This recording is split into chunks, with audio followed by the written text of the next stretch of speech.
Hey everybody, Michael LeJeune here with Game Changers for Government Contractors. I have an exciting guest on with us today. Emil, I am excited to hear your story, but before we hop in and talk about your story, why don't you tell everybody a little bit about who you are, what you do, where you're from, all that kind of good stuff. Yeah, absolutely. Michael, thank you for having me. Very excited to be on the podcast.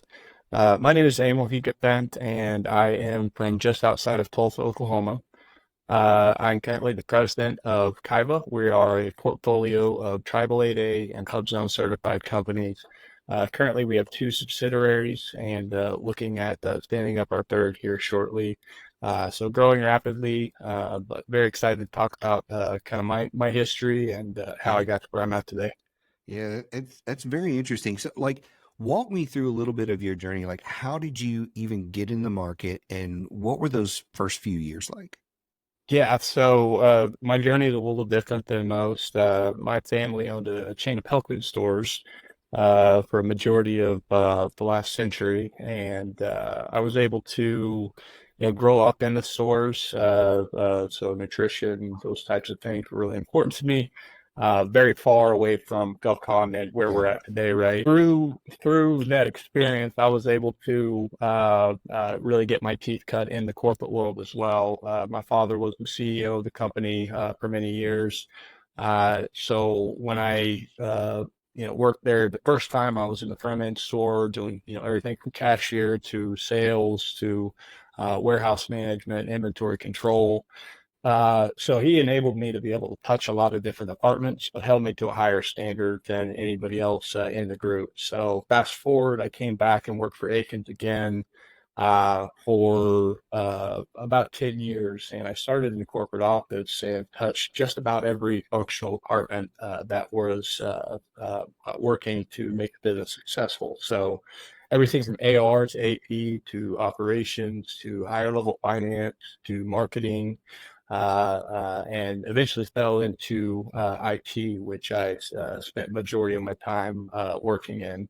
And IT was something that excited me. I really enjoyed learning about new technology and seeing it implemented in our different stores. How it not only helped the customers, helped our employees.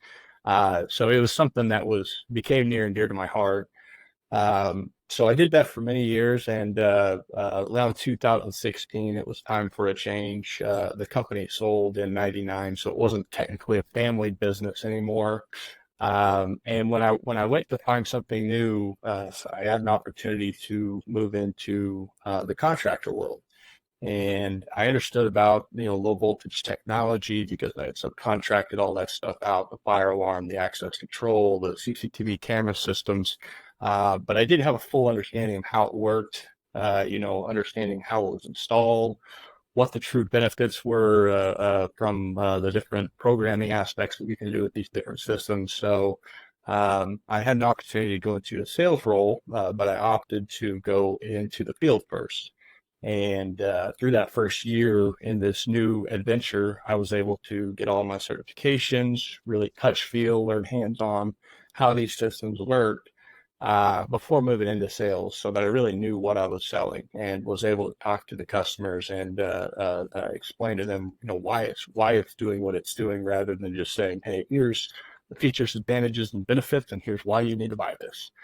So did sales for quite a little while there, and then had the opportunity to move to another contracting firm and manage IDIQs. And I didn't know what an IDIQ was at the time, so I had to Google it, of course.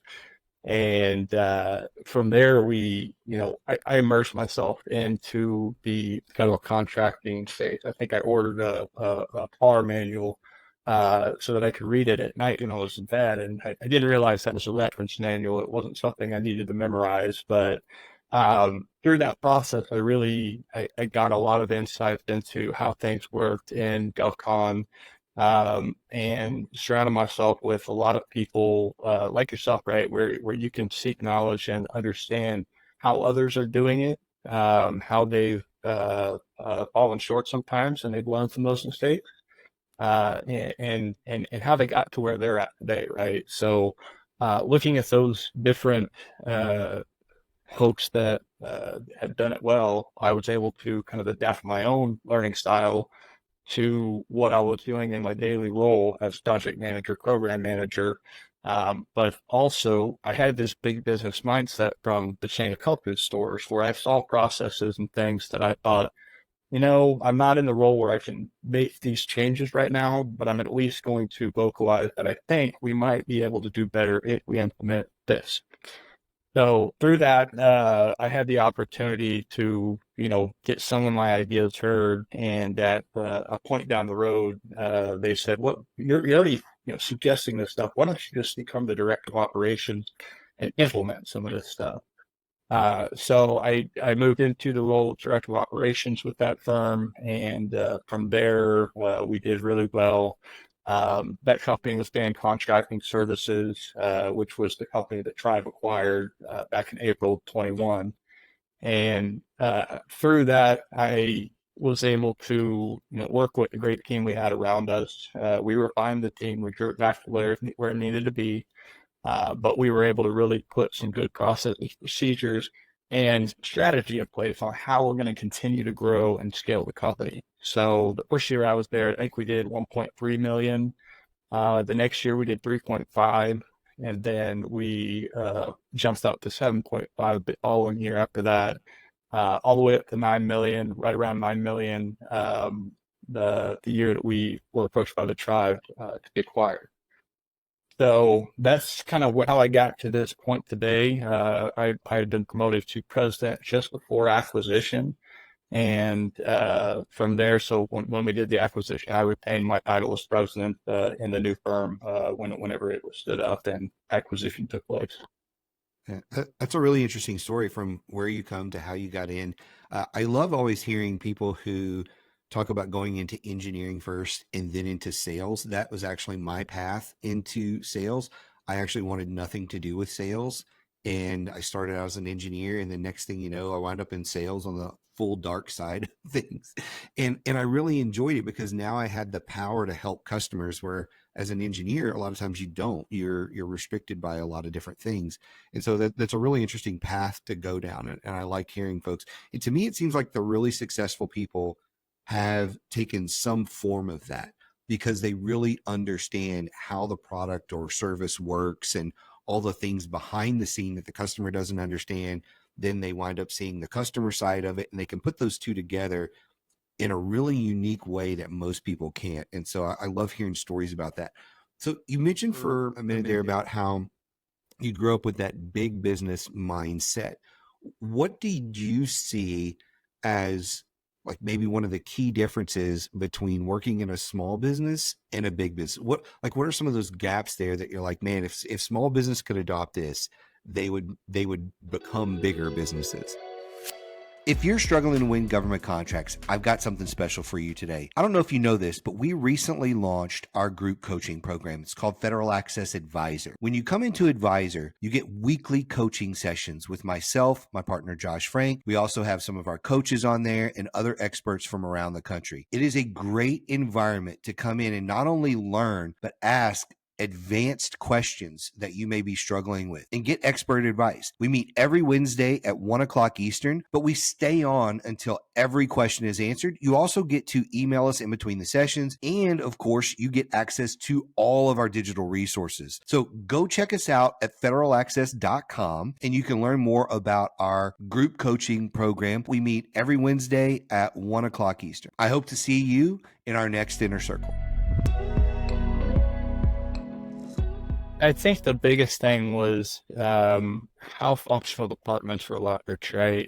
In a small business, everybody's wearing a different hat and sometimes wearing a lot of hats. And um, decisions happen a little more rapidly in a small business than they do in a large business as well. So being able to still maintain that agility of a small business, but also make sure that you're structured in a way that you don't fall flat, right?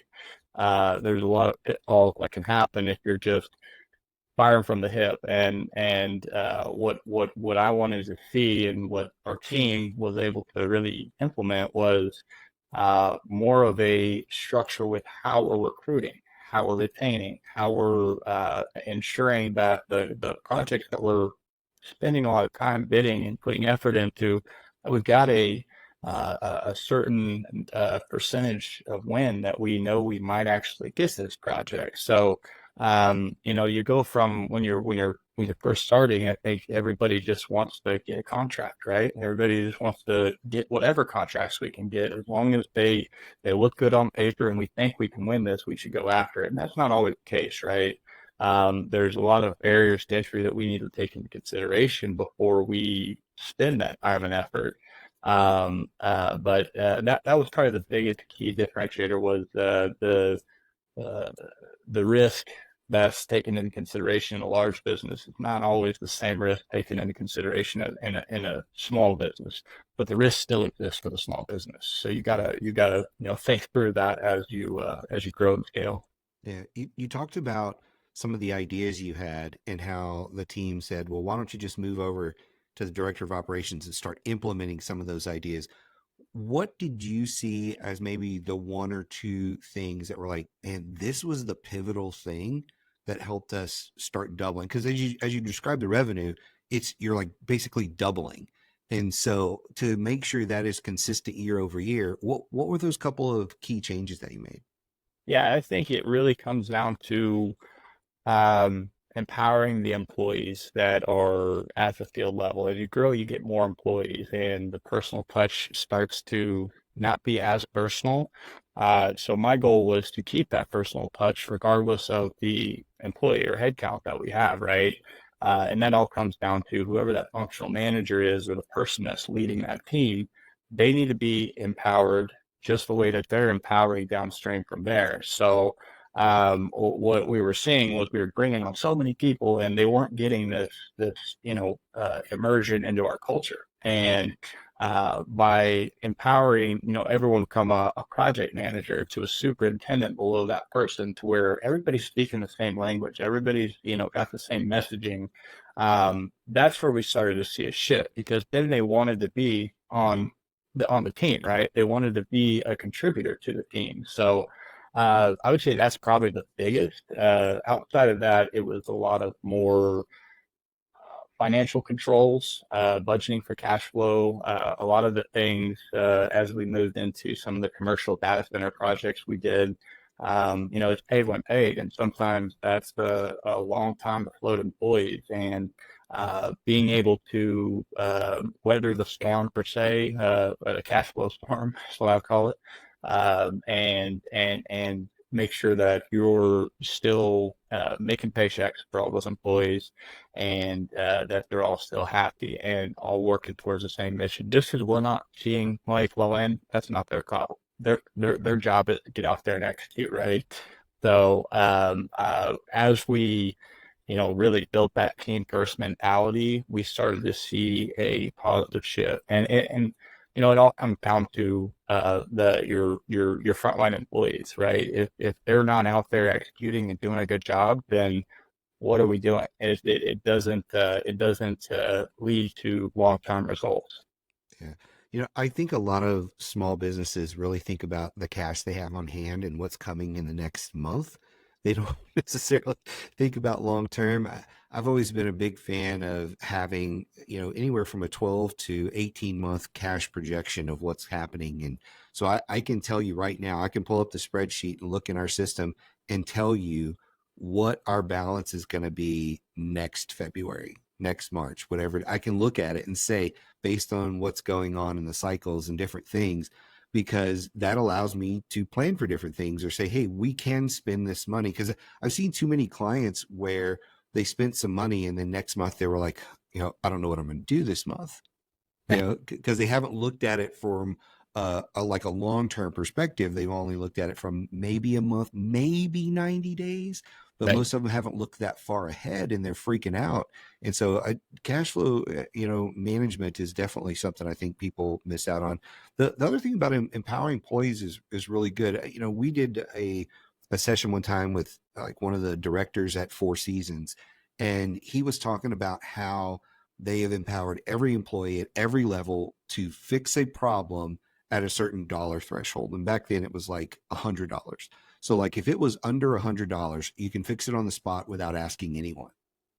doesn't matter what the problem is, right? Yep. And you can erase a bill, a fee, or whatever. If that's going to make the customer happy, you don't have to ask for permission. If it's over $100, then you have to ask for permission.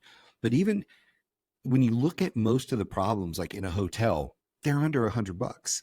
So like most of the problems that would have to bring in a manager and pull them off their job, these people are able to fix it on the spot, no questions asked, and the customer is able to just be like, oh, well, that was nice, Yeah. and then it's over with, right? So, or even like just the little decisions that people have to make on a day-to-day basis where it's like you got to go back and ask your mom or dad for permission to do something they're going to say is okay and is the Yeah. right thing to do, and you're wasting everybody's time and frustrating the customer, right? And Absolutely. so I love being able to empower the employees to do those right things. Talk a little bit about how you were approached by the tribe and what being integrated with them was like, and just kind of that process a little bit. Yeah, integration is always a spooky word for me, right? Yeah, With acquisitions, but yeah. we've got there's a company called Strategic Growth Advisors, and it's one of a few companies that are part of the shared services portfolio, and one of their focuses is right helping disadvantaged tribes and disadvantaged communities. So what they do is they go and identify the disadvantaged tribal community and say, all right, do these people have a federal contracting arm already? The answer is no. Let's talk to them about how we might be able to help them break into that market. John Cook with Strategic Growth Advisors, he's one of my mentors, my friend, and he's really helped me a lot through this process because our previous company was Net BBOSB, so we were not their typical acquisition target. Typically, they're going out and they're looking for somebody that was an individual 8A, ran a good 8A program, understands the sole source, and that makes them a viable target, right? So we were not their typical target, but we had a lot of good things going. We had a great team in place, and basically what the tribe does is or what the shared service group does is they go out, they find the outside capital to help fund the acquisitions. So that the inorganic growth strategy works for the tribe. They're able to basically tap directly into the federal market and start springboarding into contracts pretty quickly rather than the organic strategy where they hire a manager, they figure out what their team's going to look like, how do you get contract without a past performance, how do you get past performance without a contract. So by doing it with the acquisitions, you bring in companies that have strong CPARs, have strong past performance, have the management team that has the wherewithal to go out and get it done. And it puts you this far forward in your growth pattern. So that was really how it all came about. And the previous owner, I was a minority owner along with a few others that had had the opportunity to buy into the previous company. So it was a team decision, but there was a lot of back and forth. Should we do this? Should we stay over here? Should we do this? Should we stay over here? So April 21, we finally moved forward and the acquisition took place. And from an integration standpoint, acquisitions are hard. They're hard leading up to the signed document. They're hard after the documents are signed. Everybody's excited because it's a new shiny object, but you got to think about what that roadmap looks like to where you're an established business again, and there's not all of these merging of systems. Getting people on board with this new messaging, the new pitch, right? If you're an SBVOSB, opportunities are going on SAM.gov all day long for these massive facilities where you can go out, get them, execute the work. Bid pool's fairly small, you have a good opportunity to win. It is a little different. If it hits SAM.gov, somebody's usually got that opportunity wrapped up. So we really had to go back to the conference room and learn the playbook. And SGA was instrumental in helping us really understand and develop our own strategy and playbook that we could take out and go out and sell in the market. They also, SGA, one of their big things they do is bring in other partner companies, 8As, individual 8As, as well as non-8A companies that have relationships, or they have a certain agency that they're working with, and they need connection to a tribal 8A. So being able to snap us on the individual partners as well as individual deals really helps springboard our growth even further. But all that really didn't take place until, I would say, a year after acquisition. That first Oh, year was just getting our house in order, right? And we made some massive changes from an operations standpoint. We realized, we had a lot of managers that were managing managers that should be managing themselves. Overhead was something we put under a microscope and made massive adjustments and changes so that fast forward to a year, we started on a firm foundation. We knew who the players were that we needed to have in the right seats, right? And everybody that was still in that conference room whenever we were ready to go out and sell, they wanted to be there. They were ready to grind, and they had a purpose and a mission. So that's it in a nutshell. But yeah, there's a lot more to unpack inside of that yeah. acquisition and integration. But yeah, it was a fun time. Yeah, that I bet it was.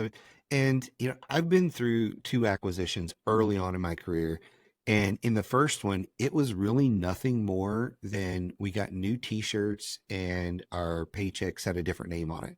I mean, that was really how it operated. It was GTE was sold to General Dynamics. And so it was such a massive sale. And we were so far down the line in that we were this one little teeny little program that, again, that's all it was. You got some new t-shirts, and actually I don't even think I got a t-shirt. I think I just got my paycheck changed. Not everybody got the t-shirts. And then the next acquisition was kind of what you described. It was actually, they sold off a portion of the company, and when they sold it off, there was, hey, you knew you were on the market. So it was almost like putting your house on the market. You knew you were on the market, and people were coming in and like, who's that guy? Oh, that's a potential buyer. That kind of stuff was going on. And then when they sold, it was like, it just went quiet. Yeah. Like, hey, the sale happened. Maybe we'll get t-shirts this time. You're definitely getting new logos on the paycheck. And some of those things happened. But then it was probably a solid, 6, 8 months before you really started having meetings with people and trying to, like you were saying, hammer out those things in the conference room and all that kind of stuff. And then there was chaos for another year. of, Right. of trying to figure out things and go in different directions because they had a business and we were another business, and they were trying to figure out, do we keep going this direction, do we shut that down and go this, like there were so many questions, right? So for somebody who's gone through this, kind of as we wrap up here, what are like some of the advice for people that are hearing your story and say, hey, this is probably a path that I want to follow, whether it's winding up with a tribe or being acquired by somebody else? What are some pieces of advice that you have for somebody that wants to kind of follow your footsteps? Yeah, I'd say for an individual is just, seek knowledge, and there's so much information out there uh, to be learned, and that you can gain from and help you in your individual career as well as your business, right? The other thing is surround yourself with wise counsel. You've got to have smart people in your corner. Open your ears, listen to them. There's a lot of folks that have charted a course before us, right? And if we can gain insights from how they did the things they did, lessons learned from when they fell short, those are all things that can help guide you. And you don't need to mimic or duplicate what people are doing. Build your own path, right? But there's a lot of folks out there that can help, and they want to help too. And that's something that I would always advise people to seek is wise counsel. Um, for us, our core values at Kaiva are we're passionate about people, partnerships, and performance. And if you think about those three things, people, partnerships, and performance, it's really what it all boils down to, right? For us, we have the tribe that we represent, the Shipwith Bandit Paiutes out of Southern Utah. Those are our people. We have our employees, those are our people. We have our customer, those are our people. All of these folks, partners, consultants, there's your network. All these things are so important as you grow a business and as you grow personally and professionally, right? Is honoring relationships with people, And then partnerships as well, right? Is to take partnerships to help you grow. You're stronger together than apart a lot of times. And lastly is performance. If you don't perform, why are you doing what you're doing, right? You've got to Right. execute, and the government feels the same way. If you don't execute, you're probably not going to get another contract with them. So, all of those things are going to contribute to a successful business. If you're an 8A, think about it, what a tribal 8A they're looking for you as an acquisition target. They're probably looking for somebody that's done sole source. So get immersed in your ability to Mm. sole source up to your threshold and find ways to capitalize on that and run a good 8A program, because that's going to be marketable to a company that's trying to find acquisition targets to snap onto a tribe. Partnerships is huge too, because if you walk in, and partnerships can be other contractors as well as agencies, right? If you're working with an agency, I'm partnering with that agency to make sure their mission is executed and carried out the way that they want it to be carried out. So when somebody's looking for an acquisition target, they're also looking for your relationships. They want to make sure that you can take this new threshold of 25 million for FedCiv and 100 million for DoD, and you can go into your network and say, hey, I've got this high threshold sole source ability now. I've also got a white paper that can solve problem X, Y, and Z for you. Can they put these things together and make something happen here? So a company and its leadership's ability to go out and do those things are going to be something that are almost like a gift on a silver platter for a company looking for those types of acquisition targets, because they know that, maybe not day one, because acquisitions do have their quirks, but let's say day 90 or day 365, right? They know that you can take what you've done over here and execute over here, and now under this tribal banner. The other thing is the humanitarian aspect, right? Are you passionate about doing something greater than just doing it for yourself, right? Mm. For me, I was blown away by the opportunity to serve this community and find a way to help it grow, right? We've got 120 members or so on the reservation. And what I tell our employees, our partners, our customers, everyone is, you're part of the impact on that community. We're going to see a tangible impact on the growth of this community through the work that we're doing.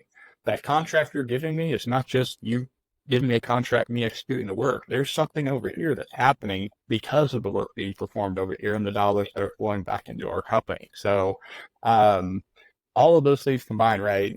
You walk in as a viable acquisition target, and you have that passion and that drive. It's a game changer. Yeah. No, And I didn't say that just because that's the name of your show. yeah. Thanks for the plug there. But, Yeah. I think that's a great way to just end the show today. I think what you're doing is great. I love kind of following your journey. I'm curious where you're going to be 10 years from now. And it seems like you're roughly 10 years into the government at this point, and it's like you're an infant in the community. There's so much more Yeah. beyond this. I mean, with the acquisition in 21, I mean, that was like yesterday, I mean, it's still fresh. And so a decade from now, it's going to be interesting to see where you're at and to just keep following this. So thank you for coming on and sharing a little bit about that journey and the acquisition and all that kind of stuff, some lessons learned. I think it's going to be helpful for folks to hear that. So I really appreciate you Yeah. coming on and talking today about it. I really hope you enjoyed the podcast today. If you did, I would really appreciate it if you would like and subscribe to the podcast and screenshot it and tag me on LinkedIn or whatever social media you use. So thank you again for joining us today, and we'll see you next time.